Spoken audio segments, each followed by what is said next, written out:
In this video, we are going to explore the meaning of the word Dene. The word Dene is the common Athabascan word for the people. Notes from my research on this topic are as follows. The Dene comprise a far-reaching cultural and linguistic family, stretching from the American Southwest to Canadian North and Alaska.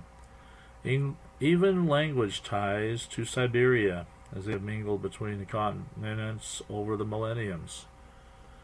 In Canada, the Dene, which means the people in their language, comprise close to 30,000 people from a variety of First Nations. These Dene are also known as Athabascan with a K, Athapascan, or Athapascan, again with a K instead of a C. In the Southwest, similar words are used to refer to themselves by southwestern tribes, such as Dene for the Navajo, spelled D-I-N-E, and Inde, Apache. And in the larger context, they are referred to as the Southern Athabascan speakers. Apache and Navajo are generally referred to as the Athabascans in a significant amount of literature with that specific spelling. On their website, denenation.com, the Dene describe themselves with the following paragraph.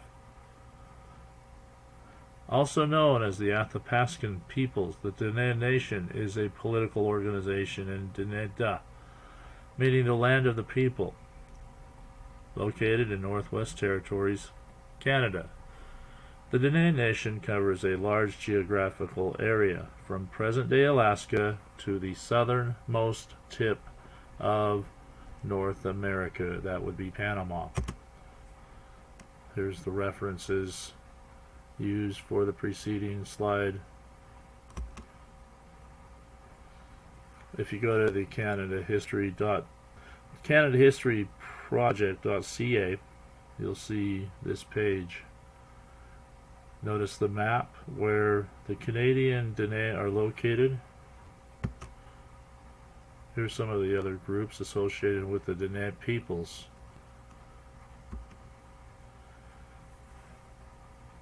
Heading into the book preview again, I've been reviewing this book called He Walked the Americas by L. Taylor Hansen. Originally copyrighted in 1963, it was compiled in the mid-20th century by the Hansens, a married couple not affiliated with any church.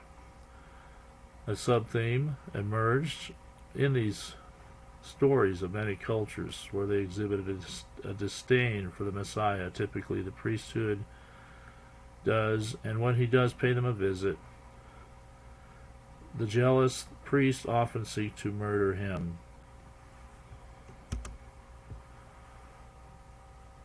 This is the story of the legend of the Dene.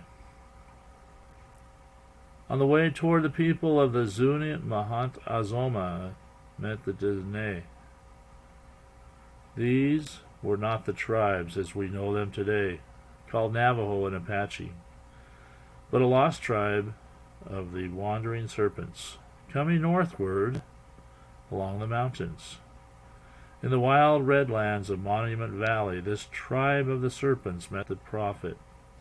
Skeptical of the miracle worker and the fantastic power, men said he commanded as the Lord of wind and water, which they had heard from other nations. The Dene questioned his right to that title. Is the power of this one God, who you call Father, greater than that of the fire God? They questioned. His name no man breathes aloud, or the earth will begin shaking, and the hot rocks burst from the volcanoes. The fire God ever devours his children, even as he destroyed our homeland. My Father is a spirit who has no image. His power is greater than any other. Watch, said the prophet, pointing upward.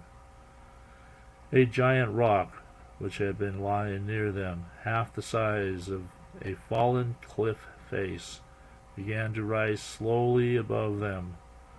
The Dene watched, eyes wide with terror, as it swayed and rose like a live thing, for it had fallen. For had it fallen, it would have crushed them. Yet it straightened itself up slowly and stood up, ended up on another rock, gently rocking, slowly rocking, so that a child could have swayed it with a little finger back and forward.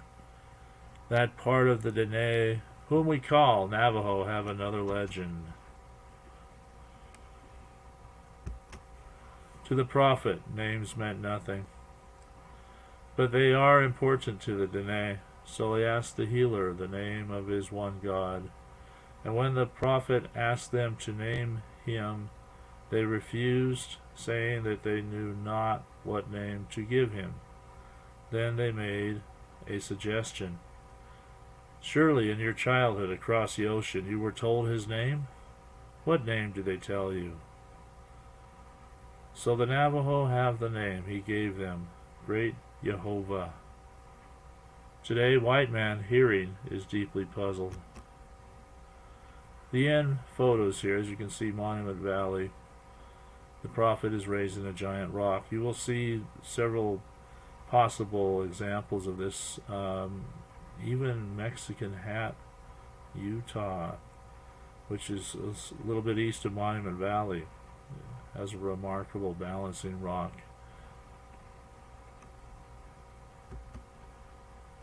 Some of the end photos are a curious choice by this author.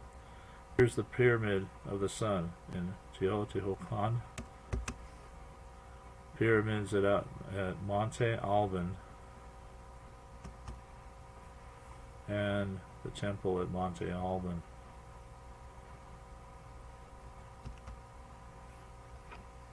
Thank you for watching this video. Please subscribe.